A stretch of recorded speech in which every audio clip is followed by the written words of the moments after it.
puisque vous êtes privilégiés, vous êtes sur place, et on a aussi des spectateurs qui n'ont pas pu venir et qui vont nous écouter de loin. Ils ne pourront pas poser leurs questions, mais c'est pour ça que vous êtes privilégiés, vous, c'est qu'on va pouvoir interagir ensemble. Voilà. Donc moi, je suis Aurélie Lecoinet, je suis diététicienne.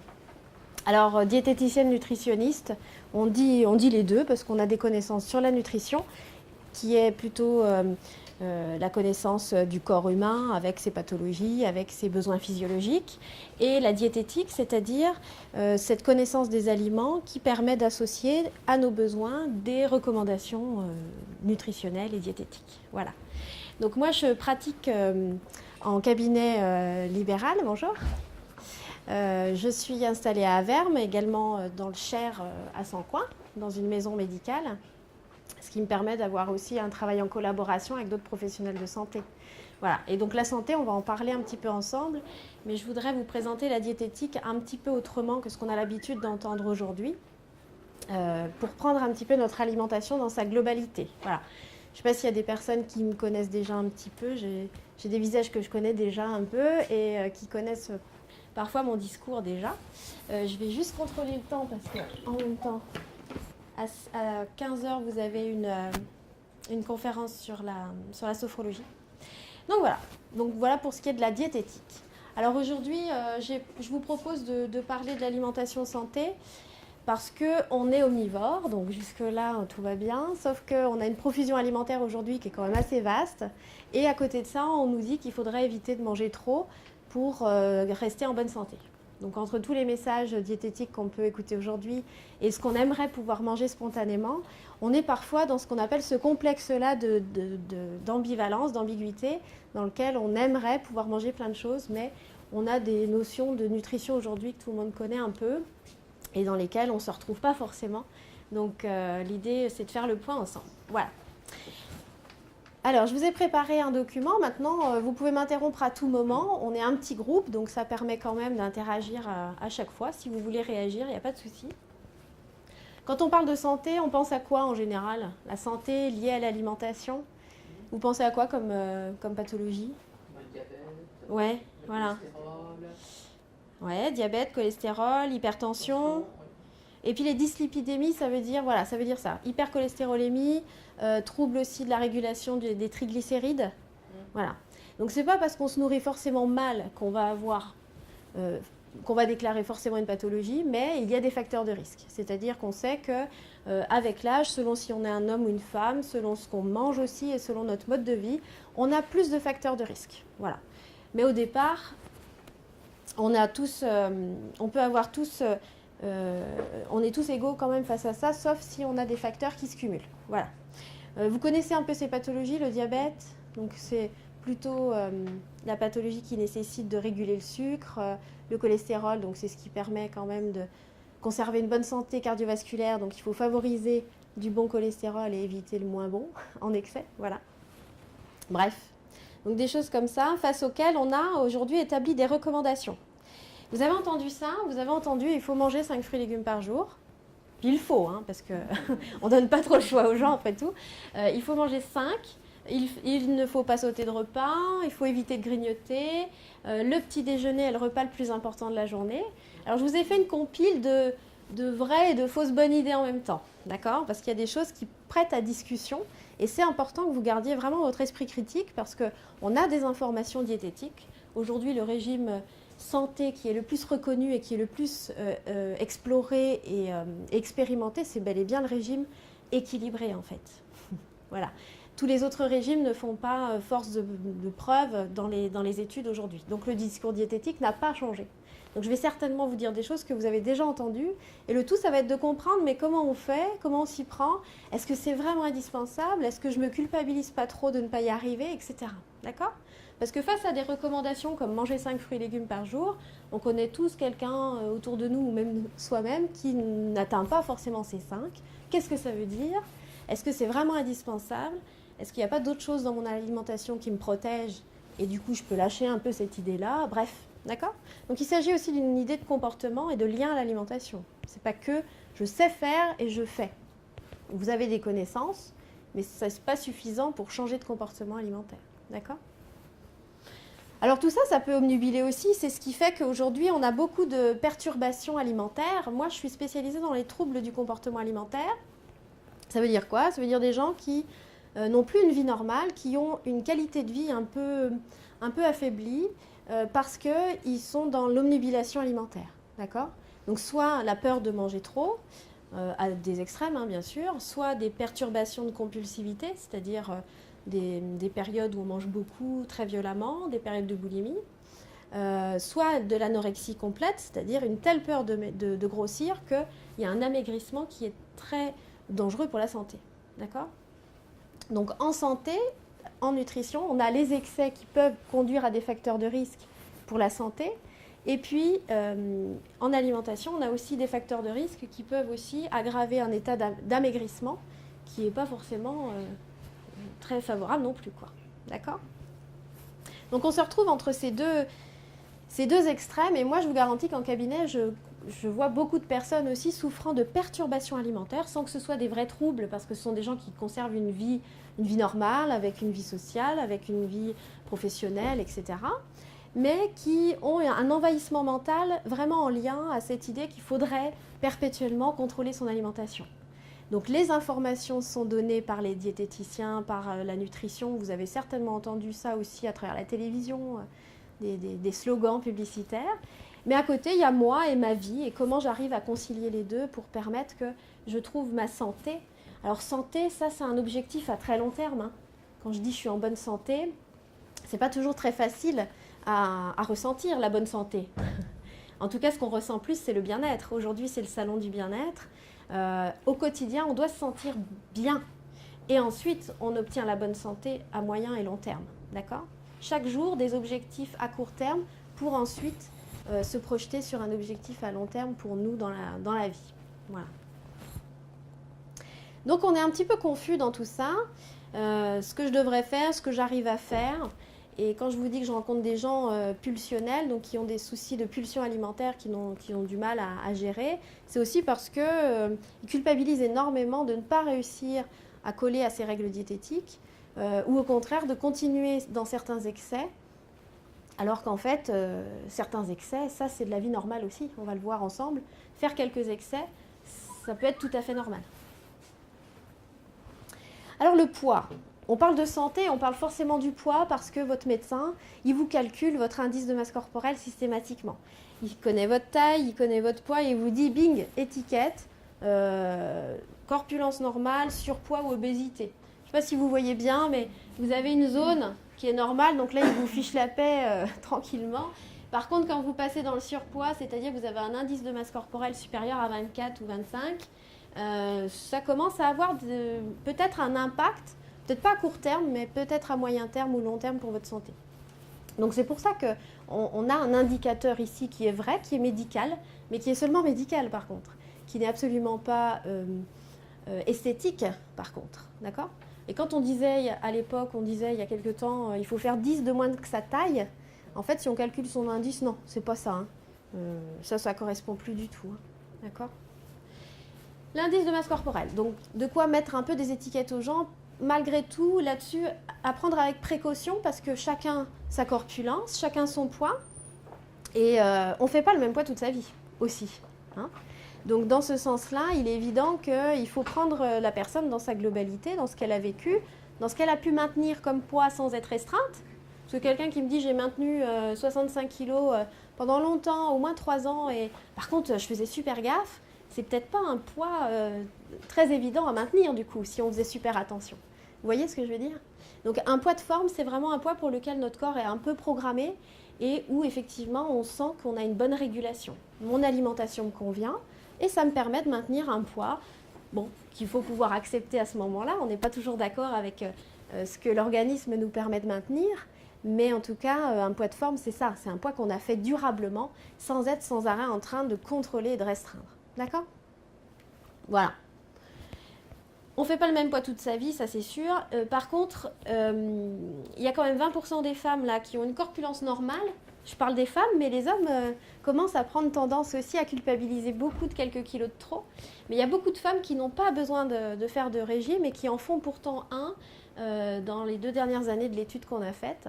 Donc c'est finalement assez surprenant de voir que le régime, c'est quelque chose d'aujourd'hui plutôt tendance en fait, pourquoi pas, ou peut-être en lien à des vraies inquiétudes selon les personnes, quoi. Qu'est-ce que vous en pensez, vous? Quand on se voit dans la glace. Alors voilà, l'image corporelle. Ouais. Le corps change aussi. Hein. On disait le poids, c'est la masse, mais il y a aussi la silhouette. Hein. La silhouette peut évoluer alors que le poids n'évolue pas d'ailleurs. On voit des fois ça. Hein. Moi, je vois des gens mincir beaucoup à l'œil, mais qui perdent juste 2 ou 3 kilos et ça se voit nettement, par exemple. Après, le poids, donc c'est l'image de soi, parce que le chiffre tout seul, en fait, on s'en fiche. Si on prend 2 personnes aux mêmes tailles et même poids, elles peuvent avoir une silhouette totalement différente. Hein. Donc c'est surprenant parfois, mais voilà. Alors, l'image de soi, ça c'est autre chose. Peut-être la sophro peut vous aider aussi à accepter hein, l'image de soi, parce que quand on entame une démarche pour être mieux, quand on veut changer des choses dans son alimentation par exemple, ce qu'on aborde aujourd'hui, il faut d'abord faire la paix avec soi. C'est quelque chose d'important. Il faut d'abord pouvoir accepter ce qui se passe aujourd'hui, maintenant, et ensuite entamer une démarche en voyant ses objectifs à moyen terme, à court terme, etc. D'accord ? Et ça, c'est complexe parce qu'on se dit, non mais accepter, ça veut dire quoi ? Ça veut dire, elle ne peut rien faire pour moi, ça veut dire quoi ? Ça veut dire, il faut que je renonce à perdre du poids. Mais non, il ne s'agit pas de renoncer. Accepter, ça veut juste dire, j'apprends à m'aimer tel que je suis là, et c'est beaucoup plus évident ensuite pour lâcher prise, afin de trouver justement son poids d'équilibre. Ça, c'est quelque chose dont je suis persuadée, et je vous le livre. Hein. Après, vous gardez votre autocritique, c'est la consigne du jour, et c'est la consigne absolue du salon, je pense. Hein. C'est de pouvoir piocher par-ci, par-là ce qui nous plaît, ce qui va nous aller, ce qui va nous convenir, et puis de rester dans son choix personnel propre à soi. D'accord ? Alors, de manière d'autres aussi de gérer son estime de soi et son image de soi, c'est l'activité physique. En diététique, on parle beaucoup de bouger aussi, de mouvement, etc. Il ne s'agit pas d'aller forcément courir le marathon, évidemment, bien que ça peut être sympa. Mais malgré tout, là, c'est juste l'idée d'être en mouvement et de percevoir son corps.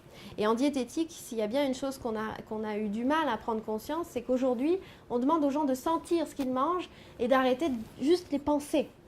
Penser à ce qu'on mange, c'est bien, mais sentir si ce qu'on mange est bon pour soi, c'est encore mieux. D'accord ? Et ça, on doit tous en être capables à peu près. Alors, qu'est-ce qui nous pousse à manger ? Parce que si on se dit qu'on veut être en bonne santé, on se dit, il faut au moins que je mange en moyenne selon mes besoins. Comment je sais mes besoins ? À part d'apprendre par cœur, vous venez faire des cours de diététique avec moi et je vais vous apprendre, mais on ne va pas compter les calories, on ne va pas compter les protéines, les graisses, les sucres et compagnie. Donc comment on sait ? Alors, on mange. Pourquoi on mange ? Je pense que vous reconnaissez dans un truc au moins là-dedans. Tous, hein, moi aussi. C'est l'heure. Tiens, digne. Oui, on est tous un peu comme ça, bien sûr. Pour pas gâcher, des fois je mange un peu plus parce que il en restait dans l'assiette. On va pas jeter. Bon, pour ce qui reste, voilà. Parce que c'est sympa et qu'on partage aussi. Hein. C'est un bon moment où même si j'avais pas très faim, je vais quand même partager cet instant-là en mangeant avec tout le monde. Bon. Même si j'ai grignoté l'après-midi, mais que personne n'a rien vu, j'ai pas faim, mais je vais quand même passer à table. Au pire, sinon je vais me faire démasquer. L'envie. Je mange juste parce que j'ai envie. J'ai pas forcément faim, mais là j'ai envie de manger quelque chose, ça me fera du bien, et après tout, je le mérite. Tant qu'à faire. Se faire plaisir, c'est le rôle hédonique de l'alimentation. Hédonisme, ça veut pas dire égoïsme. Hein. Hédonisme, c'est normal, complètement acceptable pour soi, et il faut se l'accorder. C'est juste se faire plaisir, se faire du bien. Hein. Les sollicitations. Allez, tu mangeras bien un bout de machin, je viens d'emmener mon gâteau pour mon anniversaire. Ce qu'il y a, c'est quand il y a certains jobs dans lesquels on est très, très sollicité tous les matins. Quelqu'un emmène quelque chose, bref. Difficile de dire non aussi, du coup. Non ? On se retrouve un peu là-dedans aussi. Le burn-out, on a un peu tout dit. Peur d'avoir faim aussi. Moi, j'ai des gens qui me disent, non, non, mais ce midi, je blinde mon assiette parce que je veux pas avoir faim à 16 heures, parce que sinon je vais grignoter, puis sinon, voilà, puis je vais manger n'importe quoi, des cochonneries, entre guillemets. Bon, bref, on se fait du mal, hein. Donc voilà, tout ce qui nous pousse à manger, tout ça, c'est classique, c'est ordinaire, c'est normal. Sauf qu'il y a certaines fois, l'alimentation prend une place un peu prépondérante dans notre journée, elle prend une place un peu importante dans notre esprit. Et c'est là où, quand on parle d'équilibre alimentaire, il faut aussi rééquilibrer ça. La place de l'alimentation, le rôle de l'alimentation dans ma vie quotidienne. Vous avez le droit de m'arrêter si vous n'êtes pas d'accord aussi, hein. Alors voilà, moi, l'image de la régulation telle que je voudrais vous la présenter, la régulation, pour moi, c'est 3 éléments majeurs. Il y a de la diététique, hein. La diététique, elle est là.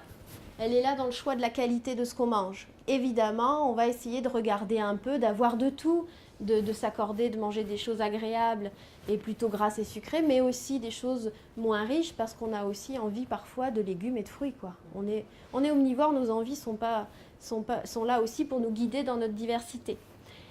Donc la diététique, elle est là avec la nature des aliments, la variété et l'effet forcément des éléments actifs biologiques de l'aliment sur nous.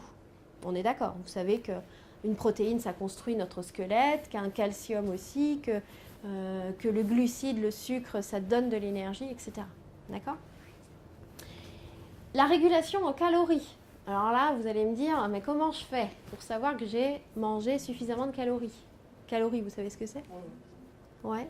C'est écrit sur les paquets de tout, hein, pas que le chocolat. Tout a des calories, même la pomme, même une carotte, même voilà. Tous les aliments contiennent des calories. Seule l'eau ne contient pas de calories. D'accord ? Alors, comment on fait pour savoir qu'on a notre quota ? Vous avez une idée ou pas ? Moi, personnellement, je ne calcule pas mes calories, hein, mais je ne pense pas non plus, vous. Les enfants non plus d'ailleurs. Pourtant, les enfants ont besoin de croître et ils mangent spontanément. On leur sert éventuellement des choses qu'ils laissent ou qu'ils redemandent parfois. Ils sont dans cette souplesse-là d'être à l'écoute de leurs besoins. Ben nous, ça fait un petit moment qu'on n'a plus cette écoute-là. Hein. Si on a une alimentation variée. Une alimentation variée. Donc ça, c'est l'idée de la qualité du choix des aliments. Mais là, je vous parle vraiment de quantité. Comment vous savez que vous avez assez mangé ? Comment un bébé sait qu'il a assez mangé ? Théoriquement, on n'a plus faim. Voilà, donc il y a déjà le message de début, j'ai faim. Voilà. Et la satiété ensuite. La satiété, c'est l'état dans lequel on est quand on n'a pas faim. Donc par exemple, là maintenant, vous êtes dans un état de satiété normalement calme, c'est-à-dire pas de sensation particulière, ni de douleur d'estomac qui indiquerait que j'ai trop mangé ou trop vite ou je sais pas quoi. L'état de satiété, c'est le calme complet, tout va bien, je peux faire autre chose que de manger. Ouf, heureusement, on a quand même cette capacité de faire autre chose que de manger la journée. On continuerait à manger que des baies comme les hommes préhistoriques au tout début, les cueilleurs-pêcheurs au départ. Ils avaient besoin de se nourrir beaucoup plus souvent, parce que ce n'est pas suffisant, d'accord, en quantité de calories. Donc les calories, vous savez que vous avez suffisamment quand vous avez plus faim. Alors les perfectionnistes du rassasiement, c'est pas évident, hein. Savoir à quel moment on peut s'arrêter de manger, c'est pas facile. Ce qu'il faut reconnaître quand même, c'est qu'on devrait s'arrêter quand on a l'impression qu'on n'a plus faim et qu'on pourrait quand même continuer en fait. Je peux continuer de manger, mais là, a priori, ça a l'air pas mal. Et puis c'est la suite qui va me dire si c'était suffisant. Si j'ai faim 2 heures après, je me suis trompée. Hein, si j'ai faim après un repas, il ne faut pas espérer qu'il soit plus efficace que peut-être 5 heures, quoi. 5-6 heures maximum, vous voyez ? Donc évidemment, quand je mange très tôt le midi à 11 heures, si j'ai faim, c'est logique d'avoir des fois faim plus tôt. Hein, c'est pas anormal ça. Et ça dépend de ma charge de calories du repas d'avant. Donc ça, c'est la régulation. J'ai faim, j'ai plus faim, j'ai de nouveau faim la fois d'après, etc. Si je retrouve une bonne sensation de faim, c'est que ce que j'ai mangé avant, ça y est, c'est déjà passé et je passe à la suite. Voilà, donc il y a 2 manières de gérer les calories. Il y a le régime qui dit je vais vous compter vos quantités, vous allez manger 120 grammes de viande avec 100 grammes de féculents. Donc ça, c'est le côté régime. Régime, ça veut dire contrôler avec sa tête, d'accord ? Et puis il y a le côté sensoriel, sentir ce qui nous convient, en disant tiens, j'ai fini mon assiette, ça me suffit, je m'arrête là, à la prochaine fois pour le repas. D'accord? Ça va? Alors la troisième régulation. Jusque-là, les deux premières régulations, tout le monde est d'accord, tout le monde dit c'est normal, pas de problème, il faut être au maximum là-dedans. La troisième régulation, c'est la régulation émotionnelle. Ça veut dire quoi? Alors, une émotion. Ouais, ouais. Alors compulsivement, oui, c'est un mot qui est un peu fort, parce que ça donne l'impression d'être frénétique et de la perte de contrôle. Mais quelque part, une émotion, c'est pas contrôlable. Quand je suis triste, bah bing, je suis triste. Bah, quand je suis tracassée par le boulot, quand je suis stressée, j'ai pas le temps de me le dire que c'est déjà là, en fait. Donc l'envie qui vient avec, en général, c'est pas forcément que l'envie d'un câlin, de caresser le chien ou d'engueuler le voisin, c'est aussi l'envie de manger. D'accord? Donc les envies qui permettent de se réconforter d'une émotion négative, elles sont là aussi, c'est comme un rideau qui se baisse d'un coup, quoi. J'ai une contrariété ou j'ai une joie aussi, hein, parce qu'on mange aussi des fois un peu plus quand on est en joie. Bon, c'est là, je mange plus parce que j'en ai besoin, ça me réconforte, ça me fait du bien, et terminé. La boucle est bouclée normalement. Ce qui se passe chez mes patients qui sont un peu perturbés au niveau alimentaire, c'est que là, on n'a pas la satisfaction, parce que là-haut, ça tourne trop. C'est en train de cogiter, en train de se dire, ben non, mais si je mange un morceau de chocolat, par exemple, ben, je ne devais pas du tout en manger. Donc la moindre bouchée, elle devient complètement... c'est la loi du tout ou rien qui s'enchaîne, quoi. Ça va être, ben, tant qu'à faire, vu que j'ai mangé un carré, maintenant, allons-y, quoi. D'accord? Donc l'excès, il vient plus de la pensée automatique qui serait qu'il ne faudrait absolument pas se l'accorder. Vous voyez? Et en fait, si au départ, on s'accorde les choses, on voit qu'on se modère beaucoup mieux. C'est clair ou pas? Manger par émotion, c'est normal. C'est normal, sauf que derrière, il y a quelque chose qui est super bien fait normalement, mais qu'on n'écoute pas forcément, c'est la fameuse régulation là-haut, en bleu, des calories. Notre corps, il est capable de compter les calories pour nous. Et il nous dit quand on n'a plus faim. Et il nous dit surtout si on n'a pas faim la fois d'après, surtout après avoir démonté la tablette. D'accord? Donc en fait, ce qu'on ne sait pas faire, on ne sait pas se réconforter avec l'alimentation, donc on continue la tablette jusqu'à ce que, bah, finalement, trouble du réconfort, on n'y arrive jamais, donc on démonte la tablette. Et en plus, derrière, on ne régule pas parce qu'il faut quand même passer à table, parce que c'est l'heure, et puis parce que je ne vais pas gâcher, puis parce que ça a l'air sympa, puis parce que c'est en famille, et puis etc. Donc au final, je mange trop, et encore après, je remange le repas comme si de rien. Vous voyez? Donc on ne se régule plus. Un enfant, s'il a trop mangé de goûter, le soir, il n'a pas faim. Alors bon, on va quand même lui mettre des trucs dans l'assiette, histoire de dire qu'on nourrit son enfant, mais quelque part, c'est lui qui gère, c'est lui qui se régule. Vous voyez? Est-ce que c'est clair, cette notion d'émotion? Parce que je trouve que c'est quelque chose d'important, et il est indispensable de dire aujourd'hui que c'est normal, et que ce n'est pas toujours contrôlable. D'accord? Alors il y a la petite envie, parce que le chocolat traîne sur la table, vous savez. À Noël, on fait des belles coupes de chocolat sur notre table basse, on y passe toute la journée, des fois on en attrape un. Ça s'appelle pas de la compulsion, hein. Ça c'est du grignotage pur et dur. C'est le truc automatique, ni plaisir, ni satisfaction exceptionnelle. C'est que c'est du grignotage. Bon, ça passe, enfin, ça perturbe jamais le poids, ça. Ce qui perturbe le poids, c'est le manque de régulation après des excès. On a tous vécu un déjeuner très copieux, genre fête en famille, où on sort de table à 17h. Si vous me dites je me remets à table à 19h avec une vraie sensation de faim, je vais vous dire « Ah !» On va se questionner, on va essayer de s'écouter un peu mieux. D'accord? Alors justement, pour moi, ce système faim-satiété, il est indispensable à maîtriser le plus possible, le plus souvent. Évidemment, je viens de vous dire qu'on ne mangeait pas que par faim, on mange aussi pour se faire plaisir, comme ça, par émotion. Donc, en fait, ce qu'il faut comprendre, c'est que ça, c'est la base biologique qui va vous réguler systématiquement. D'accord? La dépense énergétique, c'est pas forcément qu'on fasse du sport, mais tous les jours, on dépense 60% de notre apport calorique. C'est juste pour fonctionner de base. Le cœur, les foies, le rein, etc. Vous voyez? Le fonctionnement de base, c'est 60% de ce qu'on mange. Donc ça crée un besoin. Il y a un manque qui se fait sentir et c'est là qu'on perçoit une sensation de faim, qui est quelque chose de corporel, qui est quelque chose qui n'est pas perché dans l'esprit, c'est pas une pensée, mais c'est vraiment quelque chose de ressenti dans le corps. Comment on dit qu'on a faim des fois? On dit que vous avez peut-être des signaux un petit peu forts parfois. Alors, j'ai pas dit qu'il fallait s'affamer non plus. Ça, c'est d'autres méthodes de jeûne que je ne pratique pas du tout et que je ne fais pas pratiquer. Mais l'idée, c'est en tout cas de sentir le besoin se faire entendre. Ça crée une envie. Ben, évidemment, heureusement qu'on a envie, parce que si on n'avait que faim, on ne mangerait pas forcément. Je ne sais pas si ça vous est arrivé d'être malade. On sent qu'on a faim, ça gargouille fort. Pour autant, on n'est pas bien et on n'a pas envie de manger. Donc, on ne va pas forcément manger. Donc ça, c'est un réflexe de survie que d'avoir envie de manger. Donc, on ne va pas dire aux gens, mais enfin, vos envies, là, vous allez arrêter un petit peu. On choisit ce qu'on mange. Ça, c'est indispensable aussi. C'est une étape qui est forte, ça, quand même. C'est « je choisis ». Quand on essaye de faire ses menus à l'avance, c'est vrai que des fois, on a prévu patates et puis en fait, on avait envie de pâtes. Voilà. Ça peut arriver. On contrarie un peu son envie, c'est pas la cata. Hein. On n'est pas des enfants, on va pas taper du pied à la moindre frustration.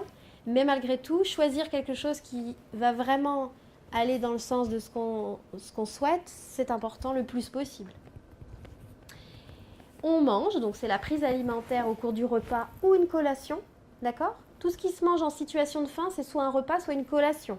S'il n'y a pas de sensation de faim, c'est soit un grignotage, soit une compensation émotionnelle, un réconfort. D'accord ? Donc on déguste normalement. Normalement, on prend le temps de manger. Alors, comment on mange à la maison ? Est-ce qu'il y a des engloutisseurs ? Oui. Bon, alors là, vous assumez. Hein. C'est bien. Parce qu'on est très nombreux à être engloutisseurs quand même. Hein. Manger, c'est automatique. Vous fermez la porte de chez vous, ça fait pareil. Des fois, on se dit « Ah, est-ce que j'ai fermé la porte ? Je ne sais plus. » Vous voyez, des petites choses machinales comme ça. Manger, on automatise aussi. Hein. Mais c'est comme quand on a appris à faire du vélo. À un moment donné, on va se dire « Attends, est-ce que je peux quand même me regarder pédaler à un moment ou à un autre parce que j'ai eu mal au genou ? Et puis, il faut peut-être que je regarde ma manière de faire. » Donc, c'est pas parce qu'on sait pédaler qu'il faut toujours éviter de se regarder. On peut se regarder de temps en temps en disant « Bah tiens, où j'en suis, je me regarde manger, qu'est-ce que je fais de bien, qu'est-ce que je pourrais corriger. Mais qu'est-ce que je fais de bien, ça c'est important quand même aussi. Hein. On n'est pas là que pour se donner des grands coups de bâton en se disant « Non, je fais pas bien, je devrais faire mieux tout le temps, etc. » Le beaucoup mieux peut être pire que le bien, hein, tout court. Hein. On est d'accord ? Faut pas être sans arrêt en train de chercher non plus à se perfectionner dans tout, dans le perfectionnisme. Mais on peut améliorer des choses. Vous êtes là pour ça d'ailleurs. Vous êtes là en train de vous dire « Bah tiens, moi, qu'est-ce que je vais aller trouver de nouveau là-dedans et qu'est-ce qui va me convenir ?» Donc normalement, on prend le temps. On déguste, c'est-à-dire qu'on mâche, on déglutit, et normalement, 10 secondes après, on peut remanger. 10 secondes, c'est quand même le temps que met une bouchée d'un aliment solide pour aller jusque dans l'estomac. Hein. C'est beaucoup. Si vous comptez jusqu'à 10 entre les bouchées, je vous garantis que ça va être pénible. C'est un peu tiré par les cheveux ce que je vous dis, mais c'est quand même ça. Hein. C'est 2 secondes pour un liquide. Voilà. Ça, des fois, c'est très suffisant pour se modérer, hein, de manger doucement. D'accord ? Normalement, on atteint un bon rassasiement et le plaisir alimentaire, c'est ça. Le plaisir, il est dans le côté. J'ai soulagé ma faim, ça me fait du bien, ça m'a apaisé cette sensation douloureuse, inconfortable en tout cas. Et mes papilles, elles sont vraiment là à accueillir les saveurs. D'accord ? Quand j'ai pas faim, les papilles, elles sont pas aussi préparées à décrypter la saveur et à nous envoyer des messages de bien-être. D'accord ? Donc le plaisir, c'est ces deux choses, la satisfaction du goût et la plénitude. Alors là, vous voyez, je ne sais pas si vous voyez bien, c'est un petit bébé qui a une énorme tranche de pastèque. Voilà, donc lui, il a les yeux plus gros que le ventre, mais il va savoir s'arrêter tout seul. On est satisfait de son repas et là, normalement, qu'est-ce qui se passe ? On atteint un bon niveau de rassasiement, on est en bonne satiété et on s'arrête de manger jusqu'au prochain besoin qui se fera sentir. D'accord ? Voilà, donc ça c'est quelque chose d'automatisé. Vous allez me dire, moi je ne sais pas si j'ai faim, peut-être pas, je ne sais pas trop, parce qu'on est dans l'automatisme. Pas de problème. Par contre, les gens qui se questionnent sur leur alimentation peuvent se regarder pédaler, peuvent se regarder manger justement pour se questionner là-dessus. Voilà. Est-ce que ça va ça ? Je parle beaucoup, mais vous pouvez... Ça va ? On dit qu'il faut une demi-heure au cerveau. Ah oui, Au moins une demi-heure pour que le cerveau assimile. Oui, une demi-heure. C'est le temps dont le cerveau a besoin pour déclencher ensuite un phénomène hormonal qui va permettre à notre estomac et à notre sensation de s'apaiser. Hein. Donc, il faut quand même manger pendant ce temps-là. C'est pas juste une demi-heure à regarder son assiette. Hein. Le temps dure pas. Voilà, c'est un temps qui est vraiment nécessaire. Pour la collation, on ne mettra jamais une demi-heure, mais enfin, voilà. C'est entre 20 minutes et une demi-heure, pardon. C'est vrai. Mais 20 minutes, si on prend le temps de manger, normalement, on n'a pas le temps de dégommer un repas complet. Hein. Si on prend le temps de manger en 20 minutes, on prend un plat complet et on n'a pas bien le temps de manger ni ce qui va autour, ni d'entrée, ni de dessert. Vous voyez ce que je veux dire? Parfois, quand on n'a pas trop le temps, il vaut peut-être mieux manger moins, prendre ce temps de manger et peut-être programmer une collation pour plus tard quand on aura besoin. Hein. Ça, il ne faut pas avoir peur des collations. Hein. Quand on a vraiment faim, elles sont toutes indiquées et elles sont intéressantes pour compléter notre journée alimentaire. Voilà. Alors voilà pour ce qui est de la régulation biologique, la faim et le rassasiement. Des choses que vous pouvez faire naturellement, les enfants le font très bien. Observez autour de vous les gens régulés. On dit « Oh, celui-là, il peut manger ce qu'il veut, c'est énervant, il ne grossit pas. » En fait, on ne les voit pas manger tout le temps, ces gens-là. Il se peut aussi qu'ils soient très régulés et qu'il y ait des moments véritablement où ils mangent très peu. Et du coup, ça compense, sans que ce soit vraiment réfléchi ou hyper contrôlé. Ils mangent moins à certains moments et beaucoup plus à d'autres. Ça arrive. Hein. Et puis, il y a ceux qui ont un hyper métabolisme qui crament des calories 2 fois plus que nous à la seconde, quoi. Ça aussi. Alors, avec l'âge, notre métabolisme diminue. Ah ben, on est pas mal de femmes, il y a quand même des hommes, mais à la ménopause, par exemple, le métabolisme, il fait des économies, hein, cool. Voilà. Donc, on devrait être capable d'adapter un peu l'alimentation, manger moins légèrement, mais en tout cas, continuer à manger très diversifié et de tout, ouais. Globalement, après, ce qui peut compenser très, très basiquement, ça peut être une activité aussi. Hein. Sans être dans une activité de sport, mais ne serait-ce que du mouvement, de la marche, à une bonne intensité de confort, peut être très efficace aussi pour réguler ça. On le voit chez les gens sportifs qui arrêtent pour une blessure ou quelque chose comme ça. Ils ont cramé beaucoup de calories pendant tout ce temps, ils mangeaient beaucoup et ils gardent leurs habitudes alimentaires. Donc au bout de 2 mois, ils ont pris 6 kilos, quoi. Voilà. Donc là, c'est ça. C'est vraiment cette capacité qu'on peut avoir de se réadapter. Voilà. Et ce phénomène biologique-là, il est indispensable à connaître. Hein. Alors maintenant, la régulation diététique. Donc là, on est dans le contrôle. Hein. La diététicienne, c'est la professionnelle du contrôle mental. J'aime pas bien ça, mais bon. Dit comme ça marque un peu plus. C'est juste pour vous dire quand même qu'on a des phrases toutes faites et des consignes un petit peu toutes faites. D'accord? Donc je vais vous les représenter quand même parce que ce sont des recommandations. C'est pas que pour embêter les gens, c'est aussi parce que ça vaut le coup. Maintenant, tout le monde ne peut pas s'y conformer à 100% du temps. Il faudrait se dire, en moyenne, je suis plutôt pas mal. D'accord? En moyenne, ça me plaît de manger comme ça. Parce que si ça ne vous plaît pas ou si c'est trop complexe, ça ne va pas rester, hein, ça ne va pas durer. C'est la difficulté qu'on a aujourd'hui, c'est de changer quelque chose et de faire en sorte que ça dure. D'accord? Donc ce qui permet de changer et que ça dure, ça peut être aussi un accompagnement. Moi, je reçois des gens qui ont du mal à le faire seuls et qui, en étant accompagnés, vont peut-être aller dans plus de diversité et plus de changements, plus durables aussi. Alors les notions de diététique, on peut revoir ça assez rapidement, même si là, si vous avez des questions, c'est le moment aussi. Je vais vous les présenter donc, sous forme de pyramide comme ça. Vous l'avez peut-être déjà vu, où c'est des escaliers, enfin bref, c'est présenté un peu de manière différente. Mais le tout, c'est de se dire qu'il y a quand même des choses dont on a le plus besoin en plus grande quantité et plus fréquemment que d'autres. Donc la base serait l'hydratation.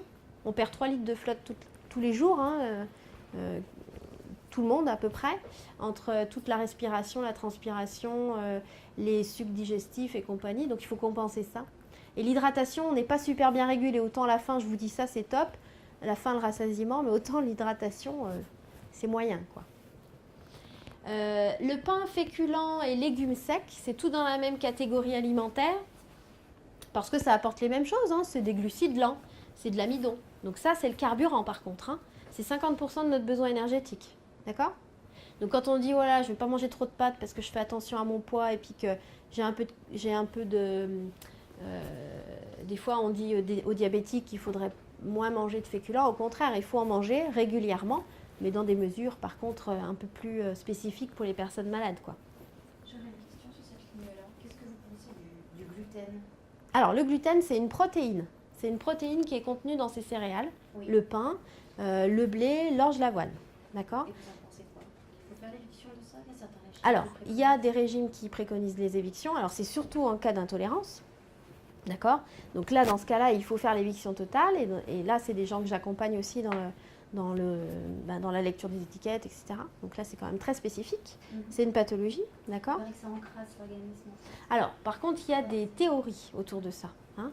Il se peut aussi qu'il y ait des personnes qui aient supprimé le gluten par eux-mêmes parce qu'ils ont lu une étude. Aujourd'hui, les études ne sont pas assez évidentes pour dire à tout le monde qu'il est préférable de l'éviter. Donc, le discours diététique ne change pas. Pour autant, effectivement, les études prennent du temps voilà. On l'a taxé de nous faire grossir parce que ça abraserait l'intestin et ça encrasserait un petit peu dans le sens, effectivement, du métabolisme qui serait moins efficace. Et puis, ça renforcerait l'inflammation dans le corps, des choses comme ça. Hein. Donc, c'est absolument pas prouvé aujourd'hui et ça ne me permet pas d'avoir un discours différent. Donc, on ne doit pas l'éviter, sauf en cas de pathologie. Hein.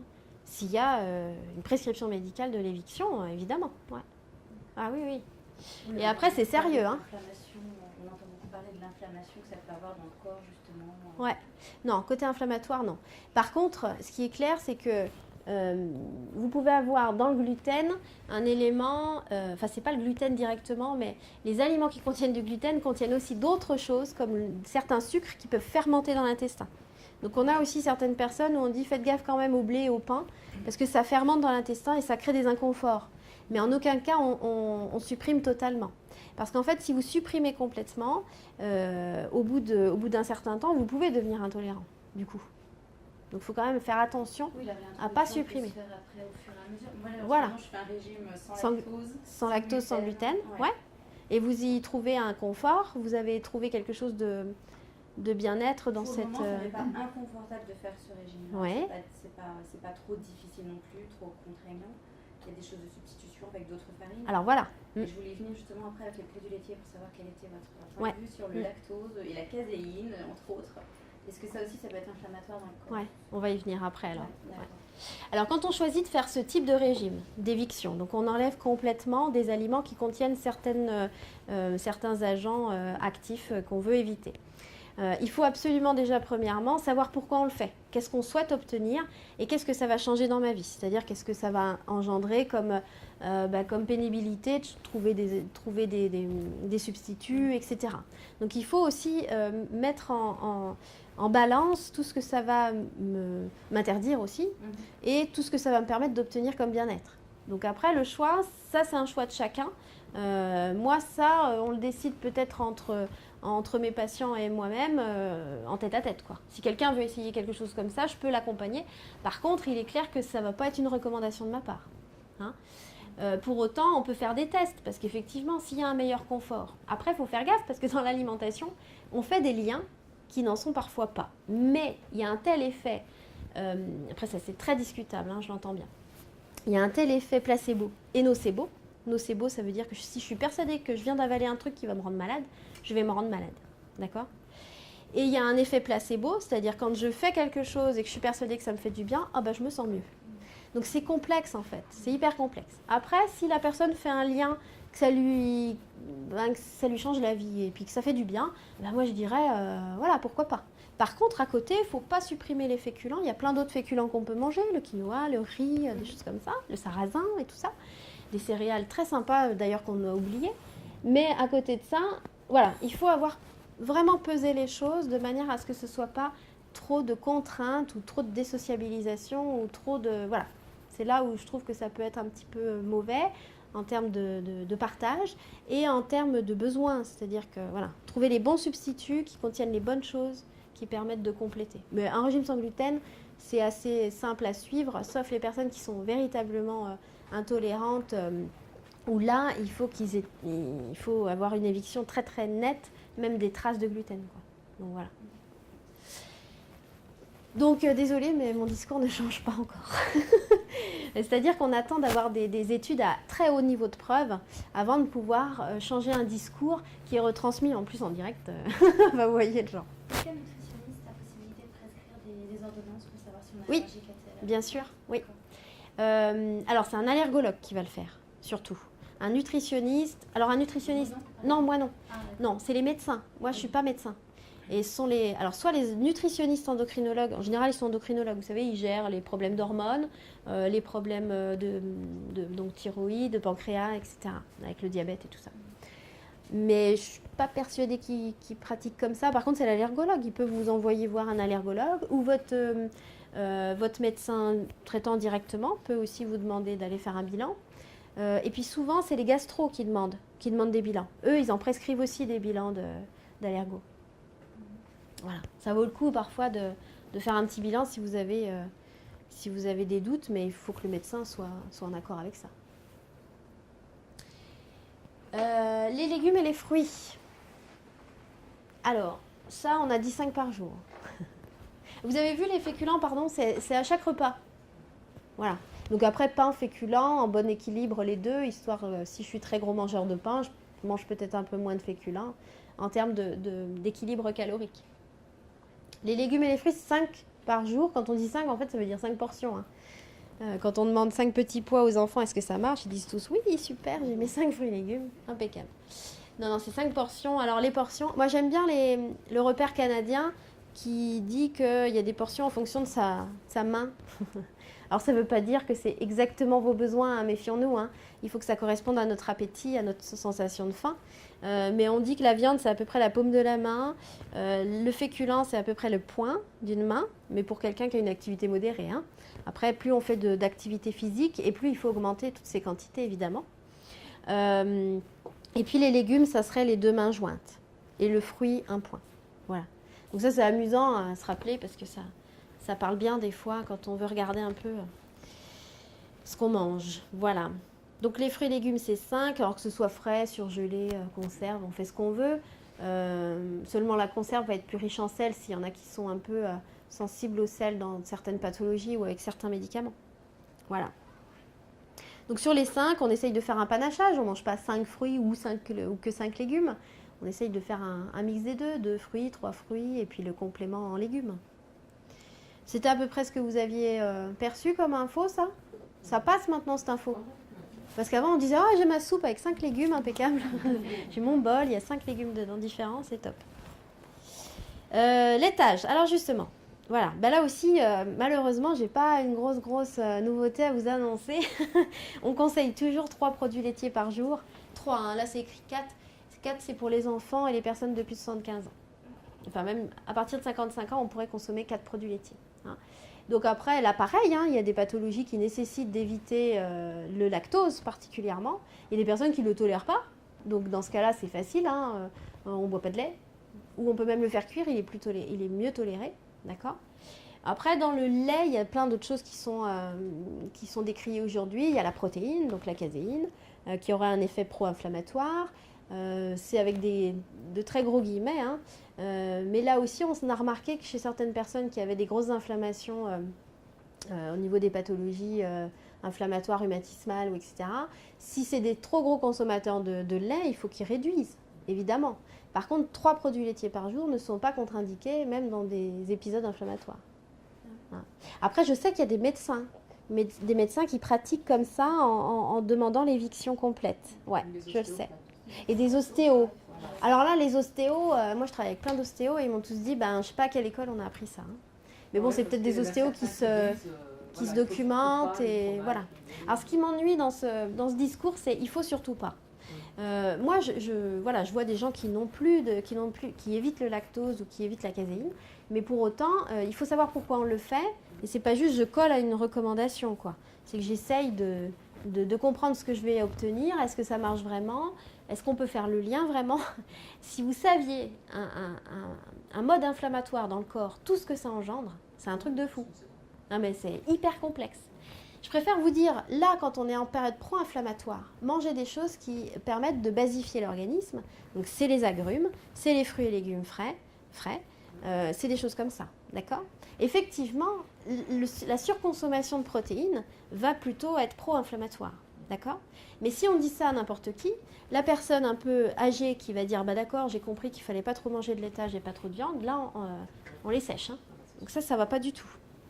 Donc il faut se méfier quand même des notions, des recommandations générales. C'est ça qui est embêtant aujourd'hui en prévention santé, c'est qu'on essaye de donner des grandes infos comme ça en disant bah tiens ça sera bon pour tout le monde. Donc il faut être méfiant quand même et comprendre ce qu'on va y chercher. Après, éviter le lactose, bon, normalement, les laitages, le lait transformé est moins intolérant. Donc sur les laitages, c'est 3 par jour ou 4, voilà. On dit aussi le lait de Mais on brebis. peut tout à fait éviter de boire du lait et manger des laitages, du fromage, alors le brebis, le chèvre, etc. Pourquoi pas? Mais dedans, il y a la caséine quand même. Ah oui. Ouais. En fait, il paraît que la lactase, qu'à partir de 4-5 ans, on n'a plus l'enzyme lactase qui permet de digérer le lactose. Alors ce qui est vrai, c'est que beaucoup plus tard que ça. C'est plus tard que ça? Ouais, c'est quoi dans l'âge adulte Même vieillissant. dans les livres, ils disent en dessous de 10 ans. Ah On ouais? n'a plus cette enzyme. La lactase, alors elle peut être inhibée si on ne consomme plus le lait. Le lait ou les dérivés de lait. D'accord. Hein. Mais normalement, plus elle est stimulée par notre consommation, la lactase. D'accord? Et il n'y a qu'à partir de, je sais pas, ça doit être, je n'ai pas la notion exacte, mais moi j'ai appris que c'était plutôt vieillissant.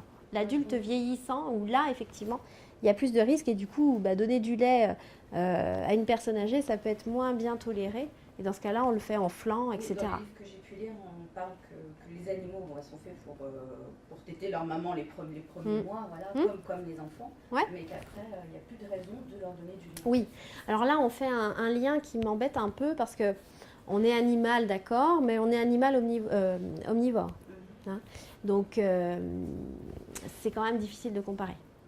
Après, dans cette hypothèse-là, on a étudié surtout l'hormone. Parce qu'on dit, mais attendez, on boit du lait de vache qui donne quand même une bestiole un peu importante. Donc, dans le lait, il y a des hormones de croissance. Et là, on s'est dit, parce que c'est ça dont on parle quand on dit que le lait devrait être... voilà. Et en fait, ça, on se rend compte que quand on boit du lait, on n'a pas l'hormone de croissance dans notre sang. Donc, il n'y a pas de transmission. Voilà. Mais vous voyez, ça se discute. J'entends bien ce que vous dites. Et voilà, c'est des... C'est pas facile des fois de faire des choses. C'est pas facile, ouais. Quelqu'un, voilà, mais pour nous aussi, pour faire l'éviction du lait, et en même temps, toute la journée, on entend, le matin en se réveillant, on a la radio qui nous dit faut consommer les 3 produits laitiers par jour. Quoi. Ah oui. La pub qui se fait sur Candia, j'écoute ça tous les matins, je dis c'est pas possible, quoi. Ou Viva, enfin voilà. Je me dis, c'est. Et la dame se dit nutritionniste. Je me dis, c'est les logins qui sont derrière. Oui. Alors par contre, ce qu'on voit maintenant aujourd'hui, c'est quand même, faut quand même se méfier. Si vous souhaitez supprimer le lait ou les laitages, il faut au moins qu'il y ait des substituts en calcium. Parce qu'aujourd'hui, on a quand même des gens qui arrivent dans les hôpitaux. Et ça, c'est mes collègues qui en témoignent, de gens qui ont supprimé les laitages et qui du coup se décalcifient. Ah bah là, il faut manger 3 kilos d'orange pour avoir un yaourt. Le soja, c'est quelque chose Le soja. Non, naturellement non. L'amande un peu, mais alors c'est pareil, l'amande, tous les laits d'amande ou les laits de soja sont enrichis en calcium avec une algue. C'est pas naturellement dans le... Mais c'est là qui n'est pas nocive. Ah ben ça je ne sais pas. Dans la nature, il y a des choses nocives aussi, on ne sait pas. Peut-être un nouveau bouquin. Bon, désolée, j'ai pas un avis très tranchant là-dessus et j'accueille votre désir de chercher quelque chose qui vous fasse du bien. Si je puis intervenir, parce que je suis également diététicienne et j'ai exactement le même discours qu'Aurélie, elle est vraiment parfaite dans son discours. Et c'est vrai que moi je vis dans un milieu avec beaucoup d'idéologie, je vis dans le milieu du yoga auprès de Maurice Daubard, et donc je côtoie pas mal de gens qui font beaucoup d'évictions, laitage, gluten, et il y a beaucoup d'idéologie là-dedans, mais pas de preuves à l'heure actuelle, pas de preuves qui confortent tout ceci. Alors il y a beaucoup d'études qui sont faites, mais pour l'instant on n'est pas arrivé à un consensus qui modifierait le discours. C'est ça. En fait, il y a beaucoup d'études et normalement, pour que ce soit vraiment force de changer une recommandation diététique, il faut que les études soient étudiées entre les études. Il faut qu'on compile tout et qu'on fasse une analyse d'études, quoi. Donc, pour que ça ait un haut niveau de preuve, il faut du temps. Mais effectivement, voilà, après, Bon, on va s'arrêter là sur ce sujet parce que ça nécessiterait peut-être même carrément un atelier spécial pour, mais peut-être que je ne connais pas encore assez de choses pour vous aiguiller là-dessus encore. Et effectivement, idéologiquement, on a tous des orientations. Hein. Alors juste pour finir, par rapport aux viandes, poissons, œufs, donc 1 à 2 portions par jour peuvent suffire. De toute façon, on n'en mange pas au petit-déj en général, à part des fois un peu de jambon. Voilà, donc il faudrait essayer de privilégier un peu le poisson. 2 fois par semaine, ça suffit, parce qu'on sait aussi qu'il y a plein d'autres choses dans le poisson qu'il ne faut quand même pas charger trop le mercure dans le poisson, etc. Donc vous voyez, tout est très discutable. Mais en tout cas, l'intérêt nutritif est quand même toujours évident. Pour les matières grasses, on est aujourd'hui la championne du monde des huiles, c'est le colza, vous en avez peut-être entendu parler. En plus de l'huile d'olive, il y a la noix aussi qui est au top. Par contre, c'est tout 100% graisse, hein, donc c'est quand même avec modération en termes de quantité. Les produits sucrés à modérer, je suis incapable de vous dire combien il vous en faut chacun. Ça, c'est vraiment votre modération et votre capacité de régulation derrière qui va permettre de l'inclure dans votre journée alimentaire. Voilà, donc il y a plein de choses dont on n'est pas obligé de supprimer complètement, mais qu'on peut regarder un peu dans sa fréquence de consommation. Voilà, donc je vois que la diététique pose encore beaucoup de questions. Moi, je m'attache à parler beaucoup du comportement parce que pour moi, ce qu'on met dans l'assiette n'est pas toujours essentiel. Il faut aussi regarder comment on le mange et vous voyez à quelle vitesse, est-ce qu'on est à table, est-ce qu'on prend du temps, etc. Ça, on en a parlé, je vais passer assez vite. Le besoin émotionnel, on en a largement parlé. Je vais très vite parce qu'on a terminé en fait, hein, vous aurez compris. Avant de modifier mon alimentation, du coup, voilà, qu'est-ce que je souhaite obtenir? Quels sont les objectifs à court terme? Court terme, ça veut dire au jour le jour. Est-ce que je vais savoir le gérer? Est-ce que ça va être agréable? Parce que je ne veux pas non plus tout le temps sortir de ma zone de confort, quoi. On ne va pas tout le temps être en train de se mettre des grands coups de bâton. Le confort physique et mental que je vais obtenir. Est-ce que je vais avoir un bon confort social aussi? Parce qu'effectivement, alors quand je fais des évictions, ça vous empêche peut-être pas d'aller manger de temps en temps dans des endroits où vous avez quand même un peu de lactose ou de gluten parfois, non? Non. Ça dépend. En fait, ah oui, ça dépend. dépend. Régime au mois de juin, donc j'essaie de le faire au maximum à la maison. D'accord. Ah, depuis juin, c'est déjà... Ouais. Voilà, D'accord. Donc vous invitez tout le temps les gens, ça c'est super. On va le dire à vos amis, ils n'ont peut-être pas encore capté. La durée de la modification alimentaire, l'idée c'est d'aller vers quelque chose de durable. Donc en fait on devient un nouveau mangeur, hein. On n'est pas juste en train de se dire bon ben voilà pendant 2 semaines je mange 3 fois rien et puis après je remange comme d'habitude. Les conséquences que ça va avoir et le plaisir qu'on va pouvoir obtenir encore. Voilà. Donc, globalement, cette régulation, elle se fait sur 3 modes. La bonne quantité, trouver sa bonne quantité selon ses besoins, donc selon son ressenti, un maximum. En moyenne, manger avec faim et envie, bien sûr. La bonne variété, c'est-à-dire prendre un petit peu toutes ces connaissances que vous avez de la diététique et faire vos associations à vous que vous appréciez. Et le bon plaisir, conserver quelque chose d'agréable le plus souvent. Hein. Après, les repas ordinaires c'est pas toujours festival, mais en tout cas, on peut quand même obtenir de la satisfaction. Voilà, donc un peu de tout et surtout de tout, un peu. Voilà. Ça va? J'étais un peu vite au final. Alors, on a terminé. On va devoir libérer la place parce qu'il y a la sophrologue qui arrive. Et par contre, si vous avez des questions, je peux rester un peu devant pour qu'on en discute. D'accord? Voilà. Merci. Merci beaucoup.